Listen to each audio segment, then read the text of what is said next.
Welcome to The Explainer. Today, we're unpacking a really fascinating framework that comes directly from the Astrologer's Guide to Vedic Study and Practice.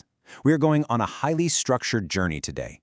We're going to start all the way up at the grand cosmic philosophy, that macro view of exactly why we're here, and then we'll work our way right down to the grounded, practical, micro steps of actually reading an astrological chart. So if you're someone who loves seeing how the big picture translates into actionable, real-world steps, you are absolutely going to love this.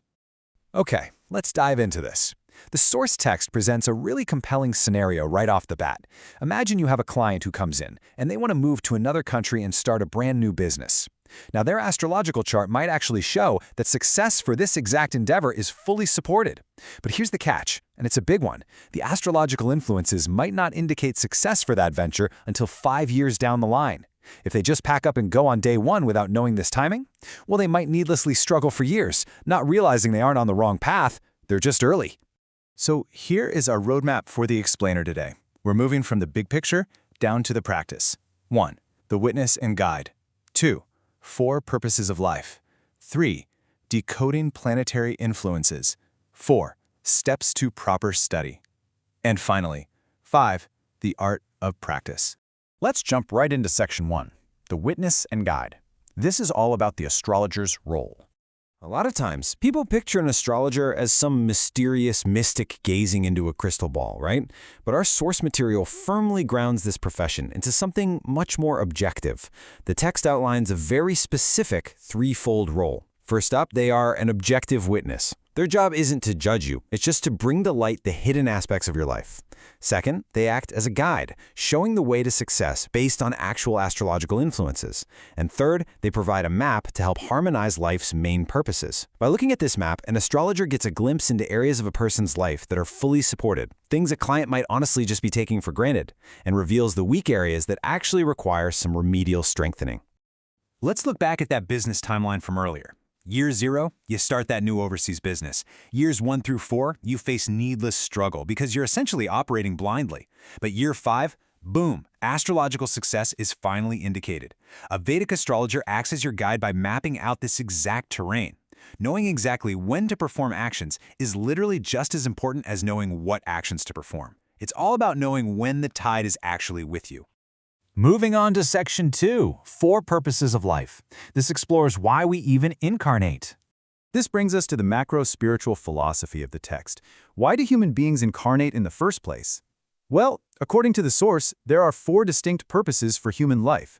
First, finding proper livelihood that's actually in accordance with our abilities. Second, having the ability to acquire resources for our basic needs. Third, the actual enjoyment of our life circumstances. And fourth, the ultimate liberation of consciousness from the mistaken sense of an individual, isolated existence. Now, while spiritual enlightenment might require specific actions, like say a deep meditation practice, our relative purpose, the actual work we are here to do for our livelihood, is reflected directly in the birth chart. So, the crucial point is this. To fulfill these 4 purposes, we need knowledge. We need to clearly recognize what our available resources are, completely understand our capacities to achieve our goals, and know how life's upcoming trends are going to unfold. That way, we can prepare for the supportive times and brace ourselves for the leaner times. The text points out that until we reach a state where we can just turn within and access this knowledge directly ourselves, Vedic astrology serves as the objective tool that reveals what is hidden.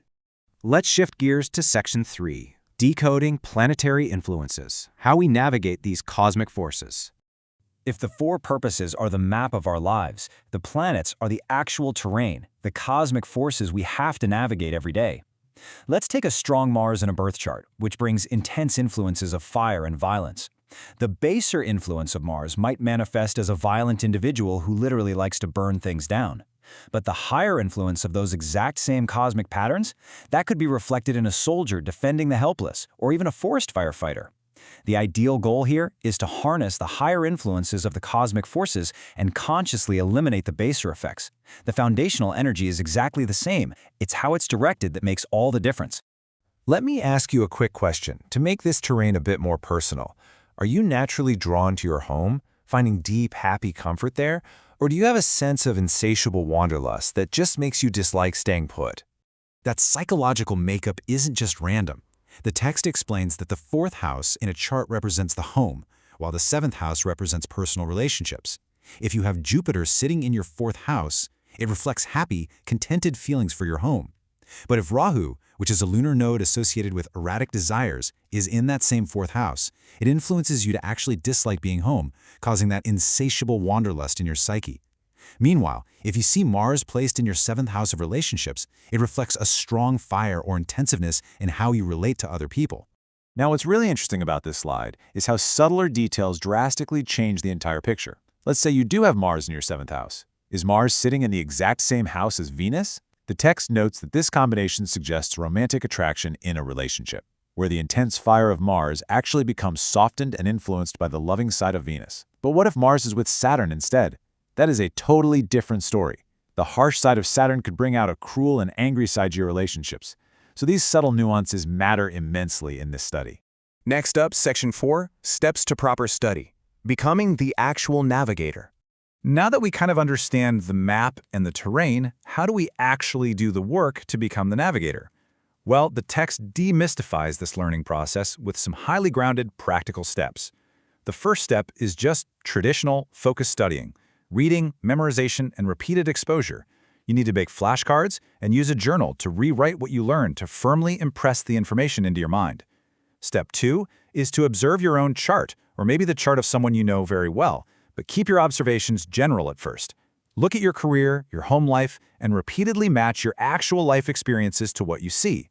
Step 3 is refining those observations with the subtler details we just talked about, like those intricate planetary combinations. And then, only after you can easily match up your own life with the chart do you move to Step 4, analyzing the charts of people you do not know to start making accurate observations. And finally, Section 5, the art of practice, engaging the client. This is the final stage of the astrologer's journey, where you take everything you've memorized and actually sit across from a human being. The text gives us some essential rules of engagement for a new astrologer. First, trust what you see in the chart to strengthen your intuition. You'd be surprised at what you can discern with just a casual glance. As the text notes, the average person is really a psychological mixture of contradictions. Second, treat your mistakes simply as learning experiences. Third, do not say more than you are inspired to say. Beginning astrologers often get nervous and talk way too much, but the client really just needs helpful, direct information. And fourth, notice your inner responses. When an insight from the chart flashes into your mind, an inner positive feeling means the information is valid, while a flat feeling indicates it's just not important or not true. Now, sometimes that inner insight reveals real trouble. An astrological reading may confirm troublesome situations a client already knows about. An astrologer might see harsh alignments like a severely challenged Saturn or conflicting planetary rulers causing active strife and pain in a client's chart. When that happens, the astrologer must know how to relieve that burden. This might involve assigning a specific mantra practice, recommending an astrological gem, or simply guiding the client to fundamentally change the way they think or behave. I want to end on this beautiful quote from the text. An experienced astrologer can sense truth. The astrologer's job requires care and compassion in sharing what is seen as clearly as possible. I absolutely love this. It ties our entire explainer together perfectly. Think about it. You can memorize all the charts, all the houses, and all the subtler planetary combinations in the world. But to truly master this highly structured system, it requires deep human empathy, care, and compassion for the person sitting right in front of you. I'll leave you with this final, provocative thought. If you had the exact map to your life's deepest purposes, outlining your livelihood, your resources, your joy, and your ultimate liberation, which path would you choose to navigate first? Think about how you might apply this incredible framework to your own personal journey. Thank you so much for joining me on this explainer, and keep exploring.